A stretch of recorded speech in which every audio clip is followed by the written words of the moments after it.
Rivalidad, escrito por Anaís Veloz. No querrás que te lo cuente. En la descripción, el link de su página de Facebook.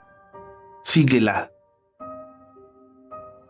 Sentí morirme aquel día 25 de octubre del 2014, pues la venda que yo mismo usaba para cubrir mis ojos finalmente se cayó. Siempre fui señalada por mis amigos, vecinos y familiares por la manera en que criaba a mis hijos, pues decían que era una madre sobreprotectora y hasta cierto punto chantajista con ellos. Pero había un porqué de todo esto. Mi esposo me abandonó después de negarme a dar en adopción a Manuel, pues mi niño había nacido con labio leporino y una pequeña discapacidad en una de sus piernas, así que sabía que tendría que trabajar el doble para sacarlo adelante. Martín, mi primer hijo, salió igual a su padre, pues desde muy joven se volvió alcohólico y mujeriego. Al cumplir los 16 años ya era padre de unas gemelas y un varón. En cambio con mi Manuel era diferente, muy trabajador y excelente estudiante. Pese a las burlas de la gente, él nunca se dio por vencido. Siempre nos vimos envueltos en problemas con los vecinos por los constantes robos de Martín. Todavía no lográbamos terminar de pagar en un lado para que nos lo denunciaran, cuando este cabrón volvía a hacer de las suyas. Vivía avergonzado de mí y de su hermano, pues yo lavaba y limpiaba ajeno, y a su hermano le apodaba el Chueco, haciendo burlas de su condición. Un día mientras cenábamos, una vecina tocó a la puerta con bastante desesperación. ¿Pero qué pasa, mujer? ¿Acaso me quieres tumbar la puerta? Ay, doña Flor, discúlpeme mucho, pero mi hijo Gabriel me acaba de decir que allá en las canchas estaba tirado Martín muy golpeado, y al parecer que niña, habla ya, le dije inquieta. Ay, doña Flor, pues al parecer le cortaron las manos. ¿Pero qué demonios dices, niña? ¿Cómo te atreves a venir a contar semejante mentira? Le decía llorando. Lárgate y no te vuelvas a parar en mi casa. Tranquila, mamá. Lupe solo quiso avisarte. Pues ¿yo qué culpa tengo que el Martín sea ratero? Si antes agradezca que no se lo mataron. Ya, Lupe, cállate tú también. Entiende, mi mamá está alterada. Pues sí, pero no le da derecho de tratarme así. No podía dejar de temblar. Me aterraba la idea de imaginar a mi pobre muchacho sin sus manitas. Mira, mamá, necesitas calmarte un poco. Voy a ir a ver si lo que dice Lupe es cierto. Ve, hijo, y por favor no vuelvas sin tu hermano. Mi hijo besó mi frente y emprendió camino en busca de su hermano. Pasaron los minutos y las horas, y yo tenía noticia de ninguno de ellos. Así que cansada de esperar, tomé mis llaves y justo cuando me disponía a salir, sonó mi teléfono y al contestar, bueno, mamá, ¿qué pasa, Manuel? ¿Dónde demonios estás? ¿Qué pasó con Martín? Mira, mamá, necesito que te vengas de inmediato aquí al hospital. ¿Pero qué pasó, Manuel? Aquí te explico, mamá. Salí a toda prisa y afortunadamente pude encontrar un taxi rápido. Al llegar al hospital, Manuel me pidió que me sentara, pues tendría que darme una mala noticia. Mamá, desafortunadamente lo que dijo la Lupe era cierto. A Martín le cortaron las manos y está bastante golpeado. No te contestaba porque tuve que donar sangre porque tuvieron que hacerle una cirugía de emergencia en ambas manos. Pero afortunadamente salió muy bien y ya está en recuperación, mamá. Sé que no será fácil, pero saldremos adelante. Mi corazón se partía en mil pedazos al imaginar lo que estos malditos le habían hecho a mi hijo. Pero Manuel tenía razón, ya no tenía sus manitas, pero estaba vivo y era muy posible que todo eso que vivió lo ayudara a cambiar y a dejar el alcohol. Pero qué equivocada estaba. Martín se volvió peor, pues su resentimiento hacia nosotros y la vida se acrecentó. Se estaba dejando morir frente a nosotros y eso provocó que también se echara a perder mi Manuel. Poco a poco se fue relacionando con ese tipo de gente buscando la venganza que tanto le pedía a su hermano. La gente comenzó a notar los cambios en mi hijo, pues las camionetas, las joyas y los múltiples escoltas lo hacían tan evidente. y yo me quedaba callada por comodidad. Cierto día mis hijos sobrepasaron los límites. Llegó Manuel en la madrugada con un par de hieleras y al destaparlas había 4 manos y 2 cabezas de unos hombres no mayores a ellos. Estos celebraban el terrible acto que había cometido Manuel, pues era el regalo que tanto le pedía Martín, la vida de los malditos que le habían cortado las manos a mi hijo. ¿Crees que te ves bien festejando la muerte de estos muchachos, Manuel? Ay, mamá, son los malditos que le cortaron las manos a Martín. Ellos no merecían vivir. Y tú sí, Manuel. Pues sí, mamá. Yo solo me vengué de lo que le hicieron a mi hermano. Esos perros solo le hacen daño a la sociedad. Ah, sí, hijo. ¿Y qué te hace tan diferente a ellos? Tú también vendes droga y lastimas a los que te deben o a los que son tus rivales. De veras que no te reconozco, Manuel. Y tú, Martín, ¿no te duele lo que has convertido a tu hermano? De veras que a ti te pasan las cosas y sigues igual. No entiendo en qué me equivoqué con ustedes. Me fue a mi cuarto llena de desilusión. Esos no eran los hijos que yo había criado. Estos eran un par de monstruos que no conocía. Sabía que tarde que temprano estos no terminarían bien. Manuel buscando siempre la aprobación y el cariño de su hermano, y Martín toda la vida con sus envidias y resentimientos hacia su hermano. Él buscaba culpables de todas las cosas que le pasaban a consecuencia de sus malas decisiones. Un día Manuel y su gente habían hecho el mejor trabajo de su vida, pues estos habían dado un gran golpe a un grupo contrario, obteniendo de aquel derramamiento de sangre algunos millones, casas, carros y drogas. Al enterarse, Martín le pidió gran parte de las ganancias. Este no se conformaba con que Manuel se hiciera cargo de sus hijos, de las cuentas de las múltiples cirugías y terapias y de las cuentas de la casa. Martín, lleno de rabia, le juró que se vengaría y todos lo tomamos como una más de sus rabietas, pero esta vez no mentía. Manuel se fue muy molesto de la casa y Martín se fue a su habitación, así que yo hice lo mejor que sabía hacer, tomarme un par de pastillas para desconectarme de mi perversa realidad. Muchos dirán que el dinero lo es todo en la vida, pero se equivocan, pues te sabe a mierda después de ver en lo que el dinero te convierte. Desperté pasadas las 4 de la tarde. A una dormilada prendí la televisión mientras me preparaba un té, pero rápido llamó mi atención un boletín informativo de la Policía Federal, donde presentaban a la organización criminal más peligrosa del estado de Jalisco. Quedé en shock al escuchar el nombre, pues se trataba de la célula criminal que dirigía Manuel, mi hijo. Le pedí a Dios que solo su gente fuera la que había sido capturada, pero mis plegarias fueron interrumpidas cuando amarrado de pies y manos fue presentado a mi hijo como el líder. Decían que la captura se había llevado a cabo gracias a una llamada anónima, donde los habían alertado que ahí se encontraba Manuel, el jefe de sicarios. En ese momento entendí todo. Martín había cumplido sus amenazas y entregó a su hermano por unos cuantos pesos. Entregó al que se había metido en todo ese mundo de mierda y oscuridad por él. Lamentablemente, mi hijo fue asesinado al llegar a prisión, pues con el paso del tiempo se había hecho de múltiples enemigos, y estos al saber de su llegada lo golpearon hasta matarlo. Sé que se escuchará mal, pues soy su madre, pero estaba preparada para la muerte de mi hijo debido a la vida tan acelerada que vivía. Para lo que no estaba preparada era para verlo morir por boca de su hermano.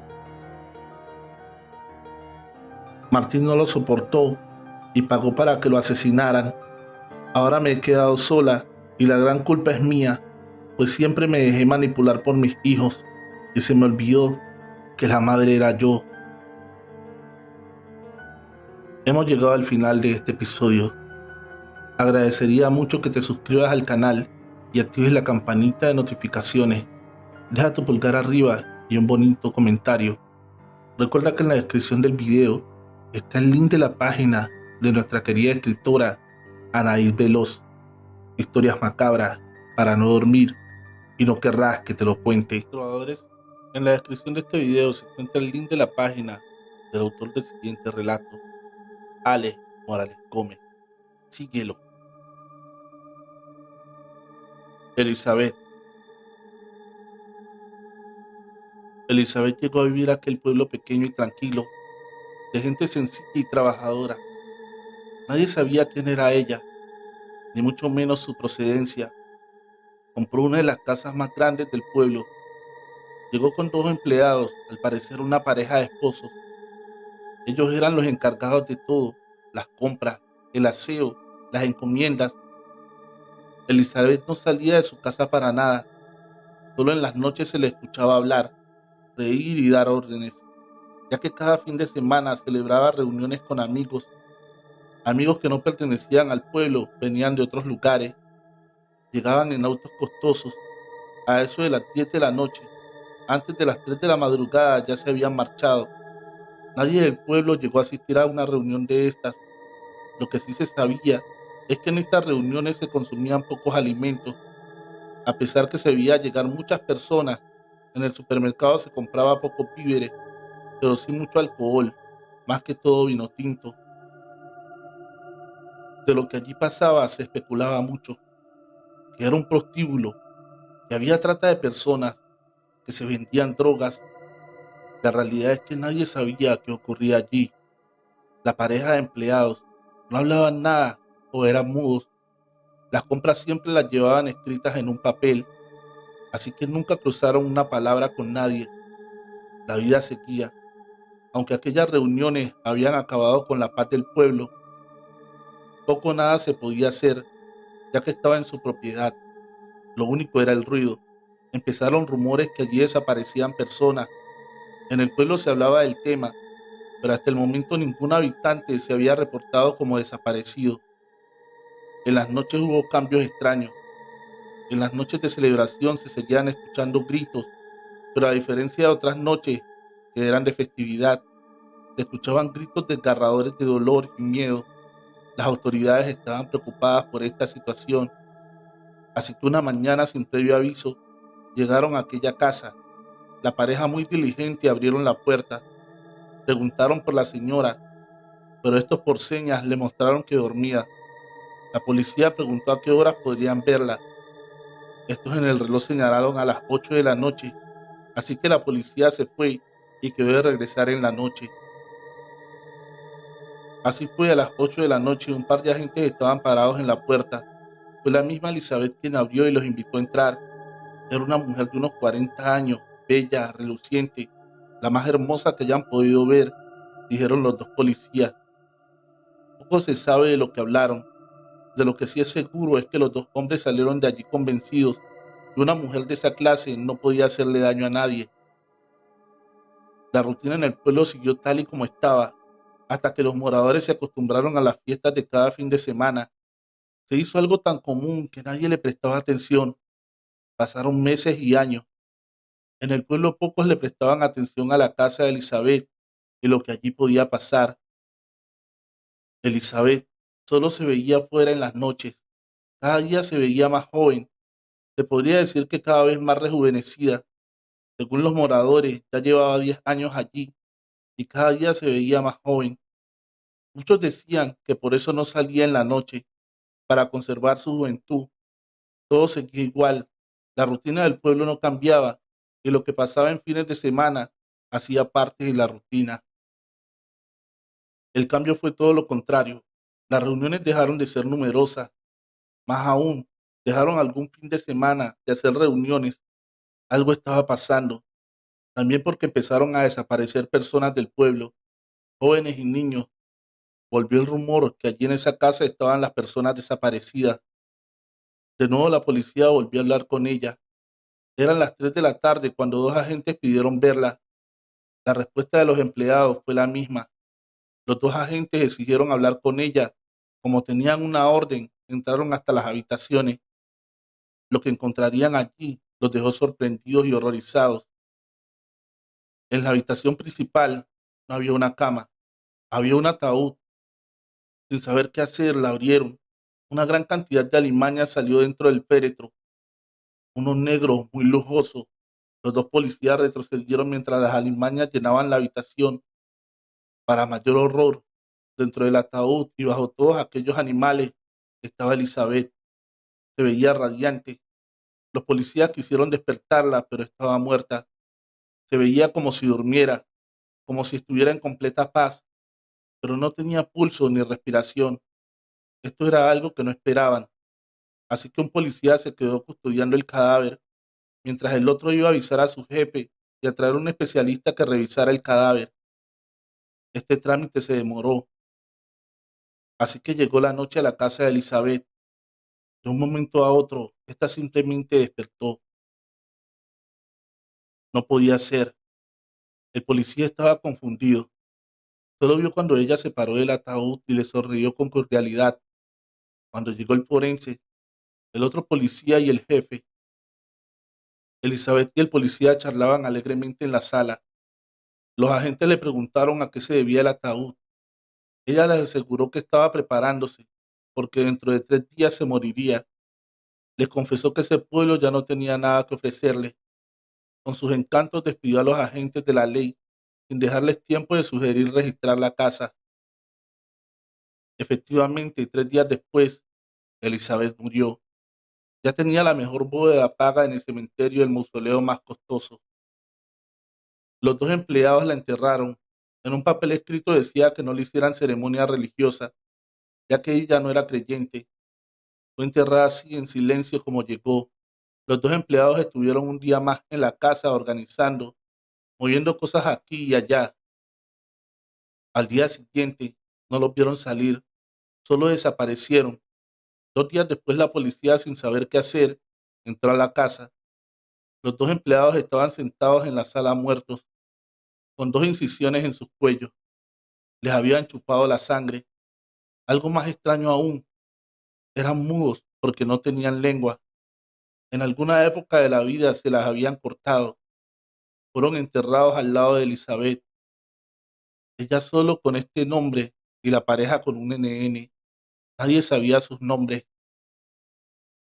Aquella casa quedó abandonada, ya que nadie sabía de dónde había aparecido aquella mujer, pero los ruidos siguieron, no los de festividad en vida de Elizabeth, sino gritos y llantos lastimeros.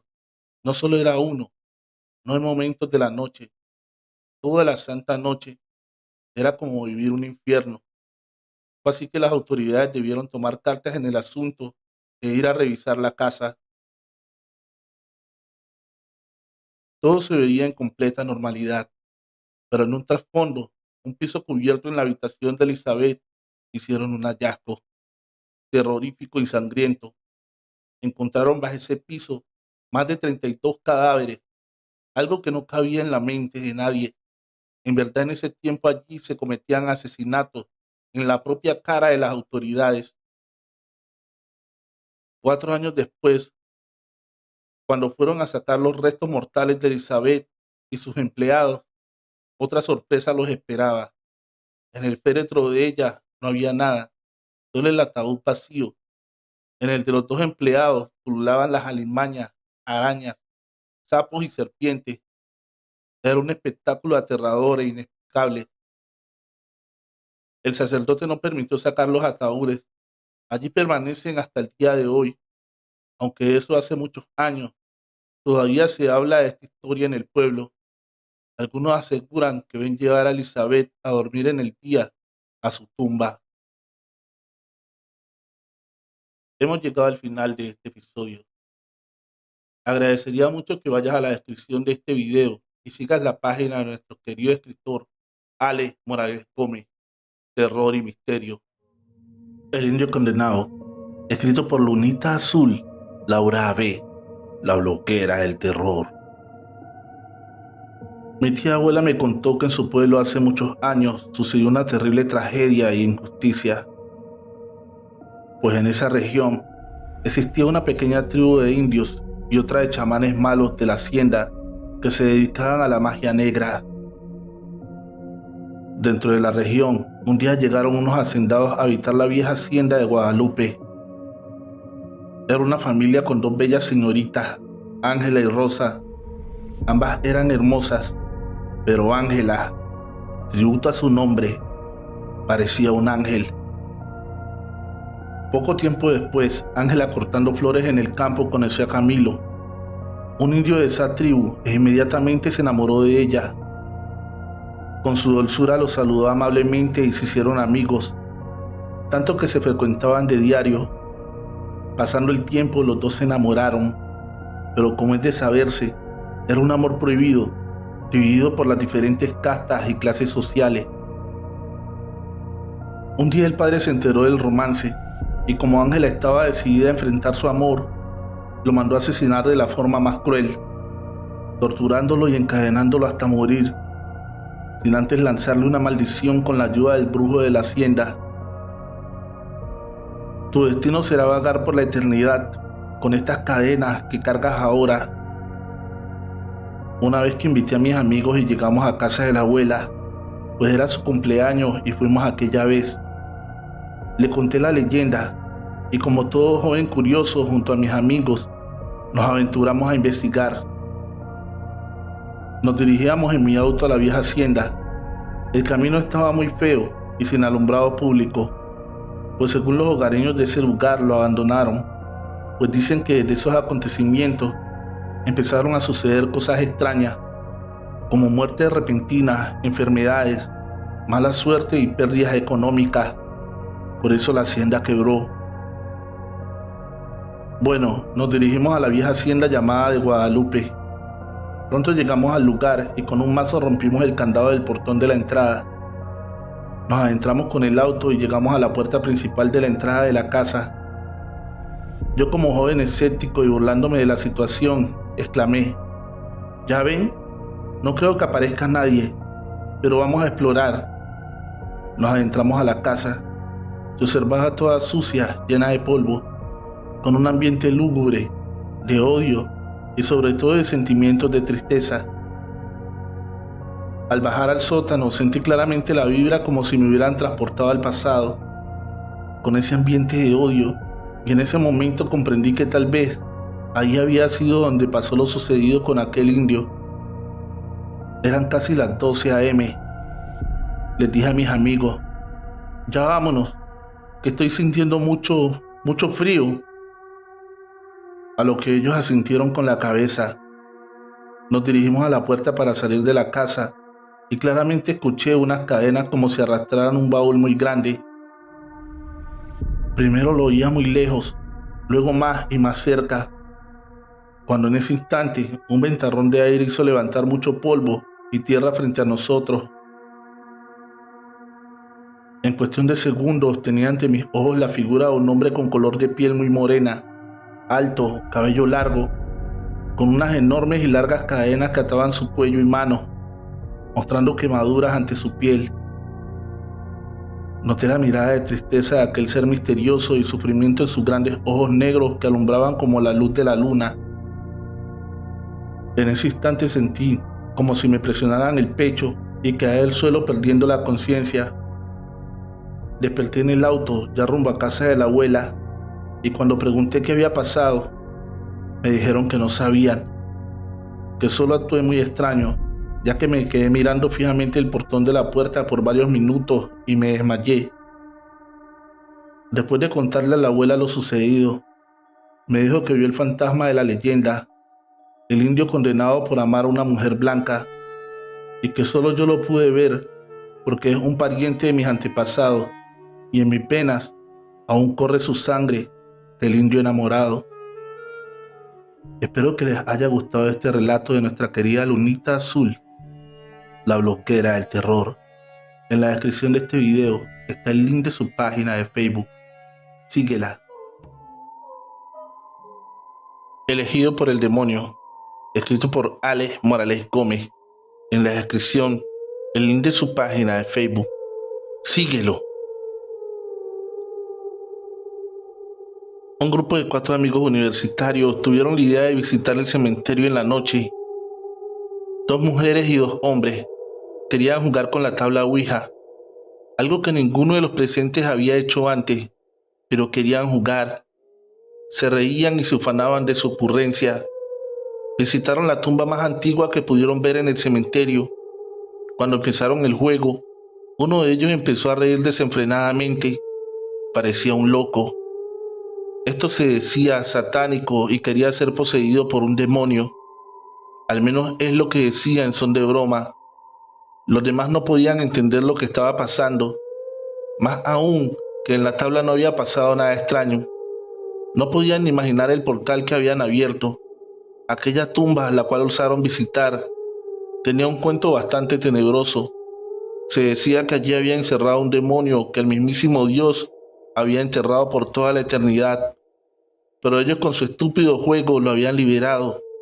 Pero ellos no se enteraron de nada aquella noche.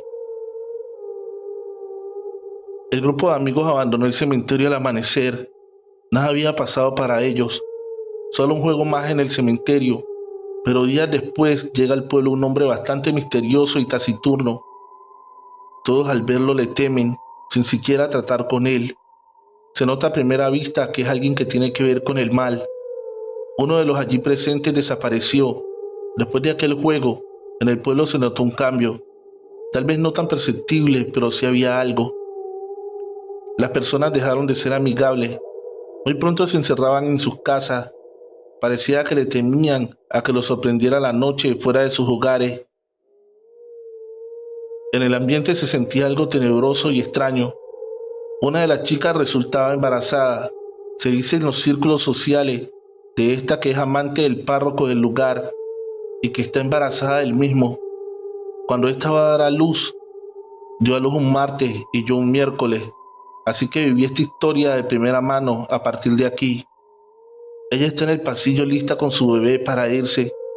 En ese mismo instante entra un pediatra. Se lleva a mi bebé para hacerle un chequeo médico. Como ya es hora de cambio de turno, el médico deja a mi bebé en la sala de maternidad. De un momento a otro en el hospital solo se escuchan gritos. Aquello es un caos.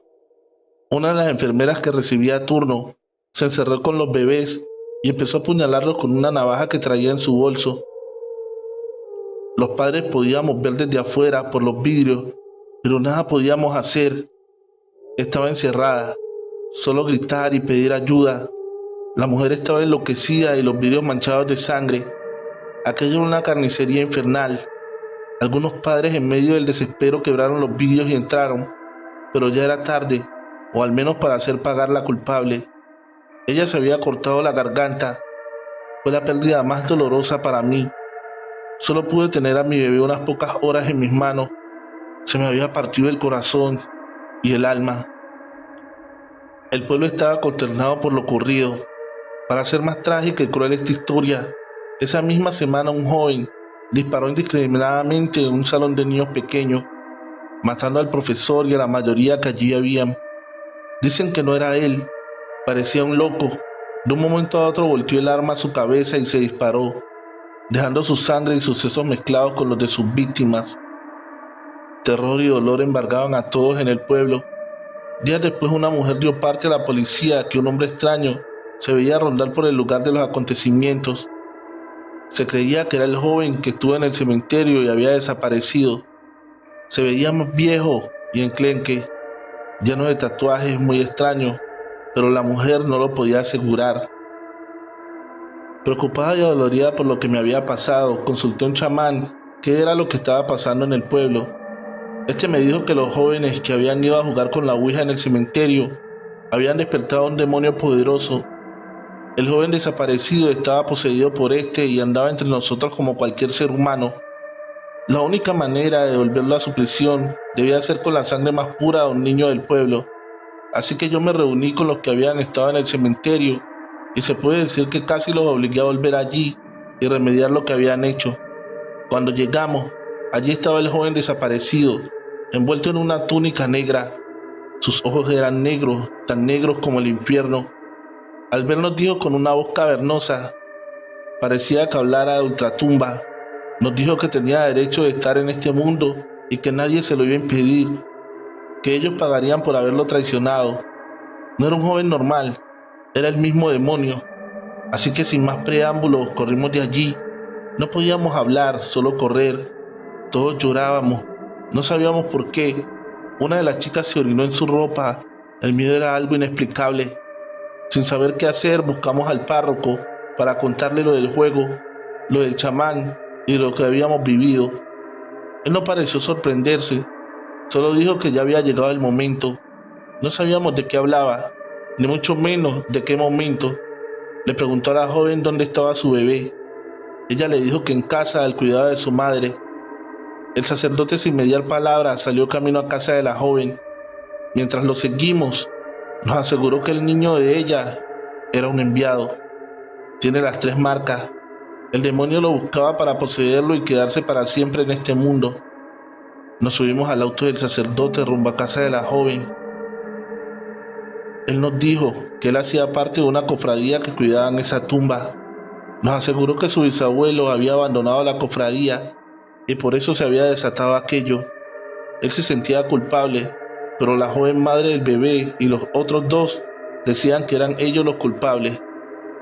Por aquel estúpido juego, el sacerdote sacó su celular y llamó a alguien. Sin muchas palabras les dijo dónde nos reuniríamos.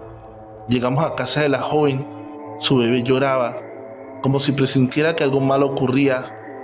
La madre de la joven lo tenía entre sus brazos, pero no estaba pendiente del bebé. Parecía que estuviese en un trance. Al lado de ella estaba el joven desaparecido, pero como decían los testigos, era él, pero muy diferente.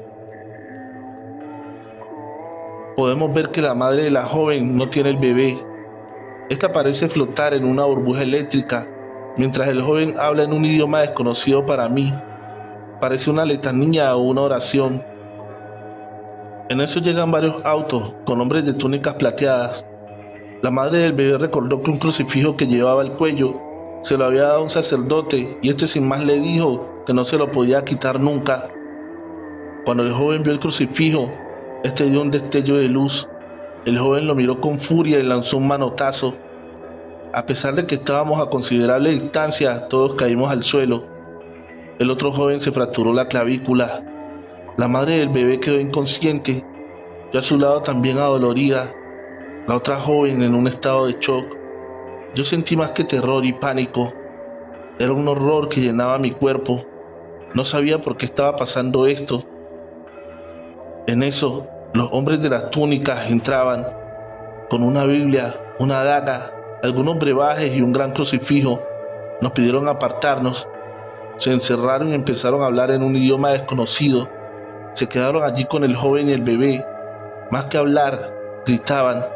Estaban realizando un exorcismo. La joven madre no entendía el porqué. Mientras fui con la madre del bebé a ver cómo seguía su madre, esta había vuelto en sí. Nos contó una historia a la cual ella nunca le prestó atención o simplemente le daba miedo creer que fuera verdad. Esta decía que en el seno de su familia nacería un niño con una marca en especial. Cuando éste naciera, el demonio que estaba preso vendría por él. La marca la tenía aquel bebé, el cual, como para hacer más tenebrosa la historia, la habían bautizado Ángel. Ese demonio necesitaba la sangre del bebé. El juego del cementerio, todo fue planeado por el chico que estaba adentro. Necesitaba liberar al demonio, pero el niño de la marca debía estar presente. Por eso llevó a la madre. Esta, al escuchar esto, empezó a gritar como loca: ¡Mi bebé! ¡Mi bebé! Ella entendía que iba a morir. En ese momento se escucha un grito desgarrador en la habitación. Un grito de rabia y de dolor. Al rato salen los hombres de las túnicas plateadas y el sacerdote. Traen el bebé en manos. Está vivo y ya no tiene ninguna marca. El sacerdote nos pidió no decir nada de esto. Hay secretos que es mejor dejarlos así para que el mundo siga siendo mundo. Nos dijo también que la Ouija no es un juego. No todo el que dice ser amigo lo es. El joven desaparecido había muerto en el exorcismo. Los hombres de túnica plateada se llevaron el cuerpo. De este nunca más se supo. Trovadores, recuerda que la mejor forma de apoyar este canal es dejando tu like y un bonito comentario. Eso nos ayudaría muchísimo. Cuando la muerte los separe, escrito por Vladimir Ar. En la descripción del video, el link de su página de Facebook, síguelo. Los asistentes estaban realmente emocionados. Dieron gritos de júbilo, habían esperado tanto, y la joven pareja de enamorados no dejaba de mirarse. Temblaban nerviosos, pero fijamente se miraban sin parpadear. Ni los padres de la novia ni los del novio estaban allí. La joven pareja había escapado en busca de libertad, sin saber que acabarían uniendo sus almas por la eternidad. Pronto empezaron a rezar, pedían perdón por sus pecados, y de sus ojos aterrados rodaron lágrimas heladas de miedo. Entonces el anciano sacerdote acercó su antorcha encendida hasta los troncos de leña húmedos de queroseno. Los asistentes levantaron sus manos al cielo y murmuraron una oración, mientras que los jóvenes gritaban de dolor. Cuando todo hubo acabado, la gente se retiró a sus casas y a la medianoche dos ancianos recogieron las cenizas de los cuerpos calcinados y las dejaron caer por todo el pueblo. Al siguiente día, por fin, la primera lluvia de invierno, el pueblo empezó a reverdecer. Sus campos estaban repletos de árboles frutales otra vez.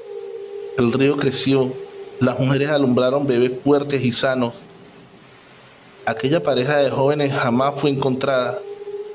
Sus espíritus aún vagan por el pueblo, así como vagan los espíritus de las demás parejas que también acuden hasta aquel exótico lugar. Cada año soy testigo de un nuevo sacrificio. El sueño del padre, escrito por Vladimir Ar. Te amo, hijita, susurró el hombre al oído de su pequeña hija. Ella lo volteó a ver sorprendida pero contenta. Le sonrió. El hombre se movió alrededor de ella, besó su frente y su espesa barba hizo cosquillas en el rostro de su hija. Entonces la niña habló por primera vez. Papá, tartamudeó la pequeña. La esposa del hombre se sorprendió, dejó de ver la tele, secó sus lágrimas y miró a su hija. Lloró aún más fuerte mientras la abrazaba fuertemente.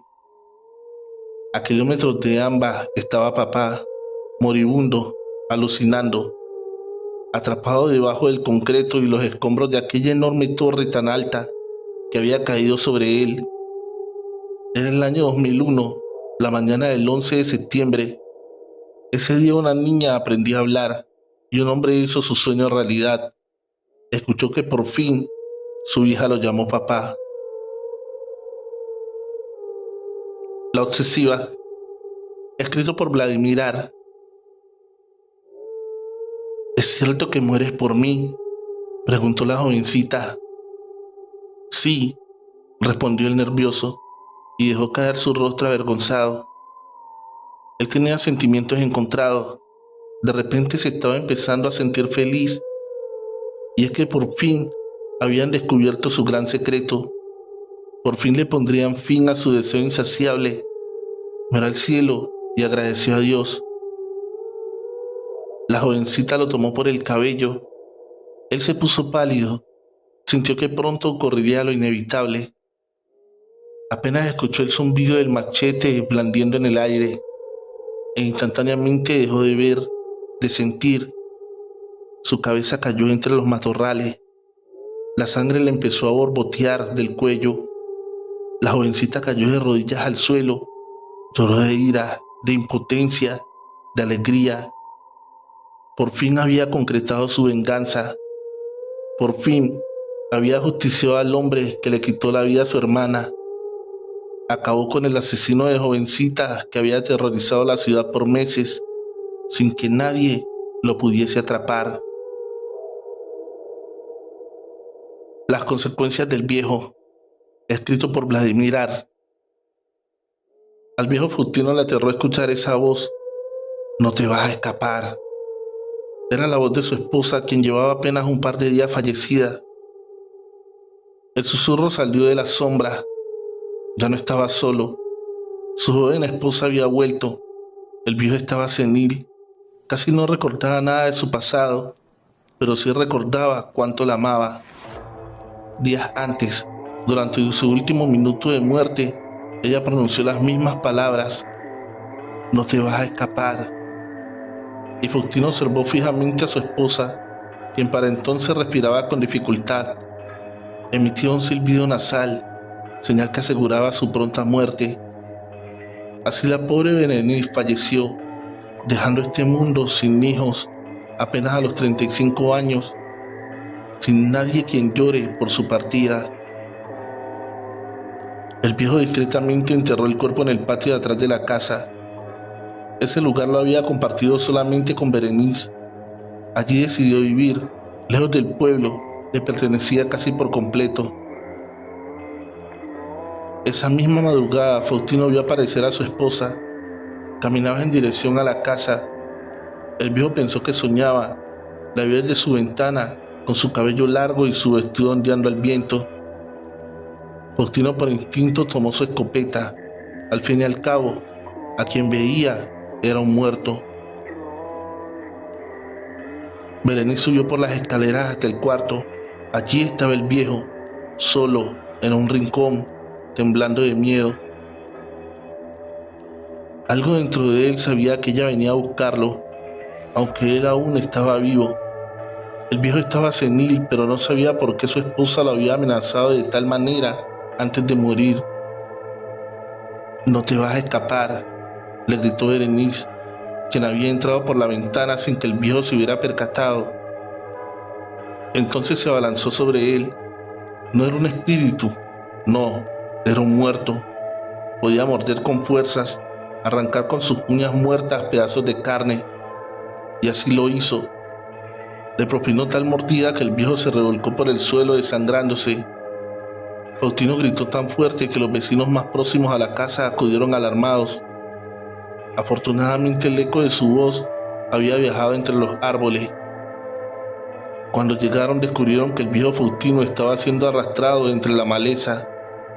Mientras él gritaba pidiendo ayuda, entonces algo le logró a varios metros del suelo y lo lanzó al río. El viejo se empezó a hundir ante los ojos estupefactos de los vecinos, quienes al verlo desesperados lo sacaron. Le vendaron las mordidas y rasguños, le preguntaron qué había sucedido. Faustino empezó a contarlo todo, la muerte de su esposa, en dónde la había enterrado, y cómo tras sus palabras de amenaza, ella había vuelto para matarlo. La gente no le creyó. El doctor del pueblo les explicó que al ser un viejo senil, lo más seguro era que estuviera imaginándolo todo, producto del duelo y de su enfermedad. Sin saber qué más hacer con él, llevaron a Faustino a la casa de su única hija que lo quiso recibir, la hija que había tenido con otra mujer que no era Berenice. Leonor era el nombre de la muchacha, quien lo había perdonado solo porque era creyente en Dios y entendía que debía perdonarlos a todos, incluso al hombre que la había dejado huérfana desde niña. Pues Faustino, décadas atrás, había asesinado a tiros a su madre por una supuesta infidelidad. Leonor se crió sin padre ni madre. Ahora adulta, había perdonado los pecados de su padre biológico, aquel viejo que ahora estaba senil y que tenía hijos e hijas sin reconocer, regados por todo el pueblo, todos de diferentes mujeres. Muchos odiaban al viejo Faustino. Esa misma madrugada, el viejo empezó a gritar otra vez. Alguien lo había arrastrado al tanque de agua y estaba intentando ahogarlo. Faustino gritaba: «¡No, Berenice, no!». Pero nadie estaba a su alrededor. Parecía que el alma de Berenice estaba queriendo llevarse a su marido de forma violenta. Cuando Leonor se acercó para ayudarlo, un fuerte impacto la lanzó a varios metros del lugar, dejándola inconsciente. Minutos después Leonor despertó. Vio al viejo Faustino muerto, con su cabeza clavada en aquel estanque de agua. La gente del pueblo empezó a llegar. Traían la noticia de que todo lo que había contado Faustino era verdad. Berenice estaba enterrada en el patio de atrás de su casa y ahora parecía que había vuelto a tomar la vida de su marido. En ese momento todos vieron al viejo Faustino incorporarse. Sacó su cabeza del tanque de agua y caminó hasta ponerse enfrente de toda la gente. Dobló sus rodillas y pidió perdón. Luego empezó a andar por las calles del pueblo. Esa madrugada fue de terror. Ese muerto fue de casa en casa pidiendo perdón a todas las mujeres a las que había lastimado. Era un muerto, estaba pálido y cada vez olía peor. Cuando amaneció, hubo pedido perdón a todas las mujeres, a sus hijas e hijos no reconocidos. Entonces dejó de moverse y murió. Su cuerpo fue tomado por la tierra. Así nació la leyenda de Berenice. La gente contaba que Berenice era joven cuando el viejo Faustino la hizo su esposa. El viejo le había prohibido salir de la casa, no podía ir al pueblo, ni siquiera ir sola a recoger leña para cocinarle. En una ocasión, Berenice desobedeció al viejo hombre. Faustino, enojado, le propinó tal golpiza que la pobre nunca más se atrevió a desobedecer. No fue al pueblo nunca más. Berenice había escuchado de los galanteos de Faustino, pero nunca se atrevió a reclamarle directamente. Se guardó esa amargura hasta el final. El viejo hombre que la había tomado de su casa era 30 años mayor que ella. Fue el padre de Berenice quien apostó a su hija como premio en un juego de cartas.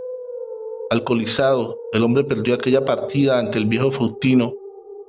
Entonces Faustino mandó a 2 de sus jornaleros a que la trajesen, así sea a la fuerza. La muchacha tenía apenas 15 años. Su madre se opuso, por lo que recibió varios disparos que acabaron con su existencia. Todo ocurrió en una misma noche. Asesinaron a su madre y Berenice se convirtió en la esposa de Faustino a la fuerza.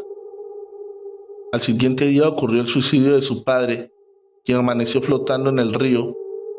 Tal vez producto de la tristeza, tomó esa fatal decisión. Cuentan que al amanecer, luego de despertar de su borrachera, el padre de Berenice se enteró de todo lo que había causado. Encontró la casa sola, su mujer muerta en medio patio, y su única hija estaba en manos del viejo más poderoso y acaudalado del pueblo. Todo producto de su incontrolable gusto por el alcohol. Fue entonces que sin más se lanzó de cabeza al río y murió, flotando río abajo. Berenice lloró la muerte de su padre, la de su madre y tal vez la propia, porque a partir de entonces sintió que ya no tenía corazón, no podía amar a nadie más, ni a sí misma, y se culpó por todo. Sin tener dónde más ir, se quedó con el viejo Faustino. Eso sí, nunca le dio hijos, no quería ese tipo de padre para sus hijos. Simplemente esperó su muerte para tomar venganza en nombre de su familia y de todas las mujeres abusadas. Ni siquiera quiso matarlo, porque eso era un pecado. Se prometió ella misma volver de entre los muertos para hacerle pedir perdón al viejo Faustino, y cumplió. Se convirtió en una leyenda, la leyenda de Berenice. La gente dice que Faustino no fue el único hombre castigado.